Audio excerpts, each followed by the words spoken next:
अस्सलाम वालेकुम नाजरीन। नाइजल फराज के ILR के हवाले से यानी इनडेफिनेट लीव के हवाले से जो स्टेटमेंट उसने दी है अजीब व गरीब किस्म की, उस पर कुछ नई चीज़ें सामने आई हैं और आपको मैं उसकी आज तफसील भी बताता हूँ और साथ में इस बात को हज़म करने का आपको एक फार्मूला भी बताता हूँ। जो लोग, क्योंकि मुझे पिछली वीडियोस पर और दूसरे सोशल मीडिया अकाउंट्स पर मेरे ये बहुत कमेंट आ रहे थे, जी वेल डन, बहुत अच्छा किया, इसको करना चाहिए और बिल्कुल अच्छा कह रहा है, ये ठीक कह रहा है।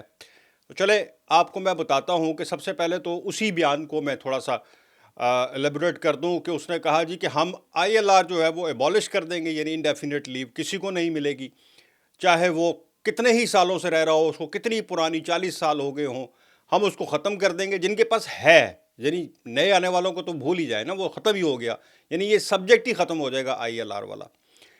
जो पुराने हैं उसके मुतालिक उसने कहा था कि जी हम उसको ख़त्म कर देंगे और EU वाले जो हैं, जो यूरोपियन यूनियन वाले हैं, वो इससे मुबर्रा होंगे, उन पर ये लागू नहीं होगा।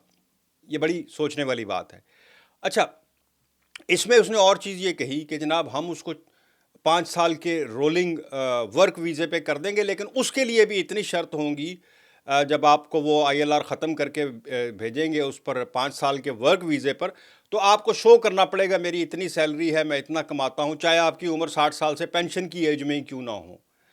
अब उस पर जो यहाँ की कम्युनिटी है, यानी जो गोरे हैं, वो उसको शदीद तनकीद का निशाना बना रहे हैं, और सिर्फ तनकीद का नहीं, आप यूँ कह लें कि गालम गलोच तक वो जा चुके हैं। जो यहाँ के मुकामी लोग हैं, मैं अपनी कम्युनिटी की बात नहीं कर रहा हूँ, और हमारी कम्युनिटी क्या कह रही है, वेल डन, बहुत अच्छा, करना चाहिए था, ये पहले कर देना चाहिए था। अच्छा, फिर कुछ लोग ये कह रहे हैं कमेंट्स में कि जनाब इसकी वर्थ क्या है, इसकी तो टोटल 2-3 सीटें हैं पार्लियामेंट में, ये क्या कर लेगा, और पता नहीं ये PM बनेगा नहीं बनेगा। ये कह रहा है जी कि मैं PM बनने के बाद ये करूँगा। अभी तो 2029 में जो है वो इलेक्शन है। जनाब, मैं वैसे तज्ज़िया बहुत कम करता हूँ, लेकिन इस पर मुझे तज्ज़िया करने की ज़रूरत इसलिए पेश आई कि लोगों को समझ ही नहीं आ रही कि उनके आसपास चल क्या रहा है, उनके साथ होने क्या वाला है, किसी को समझ ही नहीं आ रही, और अगर समझ आ भी रही है तो अपनी ही कम्युनिटी को काट के खा रहे हैं। अच्छा, पहले तो ये आप इस बात पर आ जाएं कि जनाब कहते हैं कि जी इसकी वर्थ क्या है, ये क्या कर लेगा।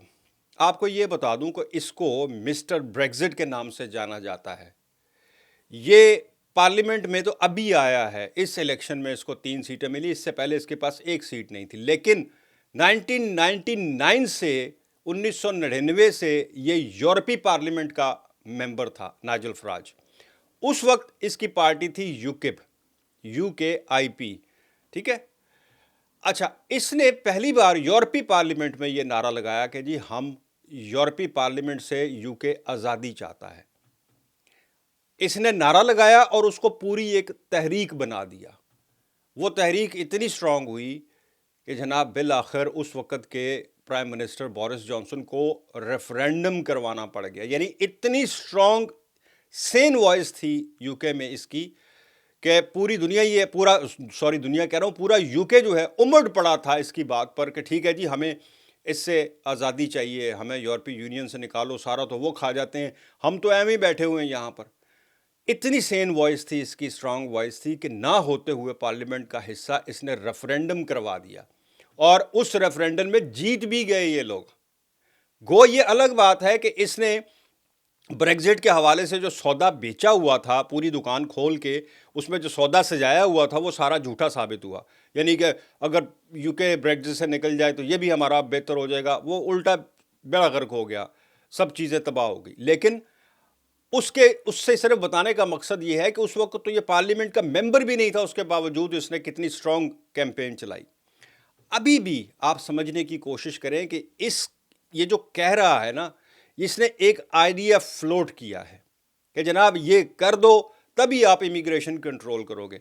और दूसरी बात जो ये कह रहे हैं ना कि हाँ बहुत अच्छा, हमारी अपनी कम्युनिटी के जो ब्रिटिश पाकिस्तानी जो हैं, और ये बहुत अच्छा कर रहा है जी, चूँकि उन्होंने ब्रिटिश पासपोर्ट ले लिए हुए हैं। तो ये एक बात अपने जहन में आप बड़ी कान खोल कर सुन लें कि ये मामला ILR से शुरू होगा, यहाँ रुकेगा नहीं। यानी शुरू ILR से होगा और रुकेगा नहीं, और उसका टारगेट जो है वो एक स्पेसिफिक कम्युनिटी ही है। ये भी मैं आपको बड़ा क्लियरली बता दूं। ये मत सोचिएगा کہ آپ جو ہے وہ بچ جائیں گے، اور جن کے پاس ILR ہے وہ پھنس جائے گا، آپ کے پاس چونکہ پاسپورٹ ہے آپ بچ جائیں گے. ایسا بالکل نہیں، وہ ایک اسپیسیفک کمیونٹی کے لیے کہ ان پر بیان داغ رہا ہے. اور یہ بھی مت سوچیں کہ پتہ نہیں الیکشن میں یہ PM بنے گا نہیں بنے گا. ایک دفعہ اس نے آئیڈیا فلوٹ کر دیا ہے نا، اب یہ دوسری پارٹیوں کو مجبور کر سکتا ہے کہ اس طرح کریں. بینیفٹس کے حوالے سے اس نے بڑے خوفناک بیان دیے اسی دن جس دن یہ اعلان کیا نا. اسی دن اس نے بینیفٹ کے حوالے سے بھی کہا کہ جی فری میڈیکل کی سہولت جو ہے وہ ہم آؤٹ سائڈرز کو کیوں دیں، یہ صرف UK والوں کے لیے ہونی چاہیے، جو یہاں کا بورن ہے، جو یہاں کا ہے اس کو ہونی چاہیے، باقیوں کو کیوں دیں ہم. فری تعلیم کیوں دیں، بینیفٹ کیوں دیں ہم. یہ آتے ہیں کام کرنے کے لیے آتے ہیں تو کام کریں، ان کو کیوں بٹھا کے دیں. اب اس پر جو یہاں کے گورے ہیں انہوں نے وہ لے دے کی ہے اس کی کہ میرے 50 سال ہو گئے ہیں، مجھے 60 سال ہو گئے، میں نے پاسپورٹ نہیں لیا لیکن میں ILR پہ ہوں، میری وائف جو ہے وہ ILR پہ ہے، یا میرا جو خاتون کہہ رہی ہے کہ میرا ہسبینڈ جو ہے وہ فلاں کنٹری سے ہے وہ ILR پہ ہے، تو اس نے اتنے سال کام کیا، اتنے سال کما کے دیا یہاں UK کو، اب تم کہہ رہے ہو کہ اس کو ڈپورٹ کر دیں، اس کو واپس بھیج دیں یا ورک ویزے پہ کر دیں. وہ 70 سال کی عمر میں کیا ورک کرے گا، کہاں سے پیسے لے کے آئے گا. ہماری کمیونٹی جو ہے وہ کہہ رہی ہے، بڑی عجیب بات ہے ویسے، مجھے یہ اندازہ ہو کہ ہم اپنے پاؤں پہ خود کلاڑی مارتے ہیں کہ ہاں جی بالکل ٹھیک کر رہا ہے جی، اس کو کرنا چاہیے، یہ کرنا چاہیے، اس کو یہ ٹھیک اقدام کرے گا اگر سب کو نکال دے تو. وقت سب کا آئے گا، یہ مت سوچے کہ یہ ILR سے شروع ہوگا تو یہی رکے گا، پھر یہ بہت آگے جائے گا. یہ بہرحال ایک میرا چھوٹا سا تجزیہ تھا. آپ کا کچھ سوال ہو تو میں حاضر ہوں. مجھے دیں اجازت. اللہ حافظ.